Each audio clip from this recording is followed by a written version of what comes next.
What is par value?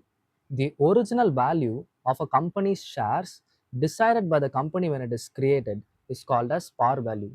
இன்னும் சிம்பிளாக சொல்லணும்னா ஒவ்வொரு ஷேர் சர்டிஃபிகேட்லேயும் எவ்வளோ வேல்யூ மென்ஷன் ஆயிருக்கோ அதை தான் நம்ம பார் வேல்யூ இல்லைனா ஃபேஸ் வேல்யூன்னு சொல்கிறோம். ஜஸ்ட் எக்ஸாம்பிளுக்கு பார்த்தீங்கன்னா ஒரு கம்பெனிக்கிட்ட 500 ஷேர்ஸ் இருக்குது, ஒரு ஷேரோட வேல்யூ ₹10.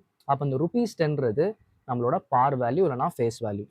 அப்போ ப்ரீமியம்னா என்னன்னா ஃபேஸ் வேல்யூவை விட நம்ம அதிகமாக விற்றோம், அதிகமாக இஷ்யூ பண்ணுறோம் அப்படின்னா அதை நம்ம ப்ரீமியம் அப்படின்னு சொல்கிறோம். ஜஸ்ட் எக்ஸாம்பிள், ₹12க்கு நான் என்ன பண்ணுறேன், பப்ளிக் ஆஃபர் பண்ணுறேன் அப்படின்னா இந்த ₹2 எக்ஸ்ட்ரா இருக்கு இல்லையா, ₹10 தான் என்னோட ஃபேஸ் வேல்யூ. நான் எக்ஸ்ட்ராவாக ₹2 எக்ஸ்ட்ராவாக வச்சு விற்கிறேன். அப்போ அந்த ₹2 நான் ப்ரீமியம் அப்படின்னு சொல்லி சொல்கிறேன் கம்பெனி டேர்ம்ஸில். ஃபைனலி டிஸ்கவுண்ட்னா என்னது, இதே ஷேர் வேல்யூ அதாவது ஃபேஸ் வேல்யூ, அந்த ஃபேஸ் வேல்யூவை விட நான் கம்மியாக இஷ்யூ பண்ணுறேன். ஃபார் எக்ஸாம்பிள் ₹8க்கு இஷ்யூ பண்ணுறேன் அப்படின்னா அந்த -2 ₹2 நான் கம்மியாக விற்கிறேன், கரெக்டாக? அப்போ அந்த மீதி ₹2 நான் டிஸ்கவுண்ட் அப்படின்னு சொல்லி சொல்கிறேன்.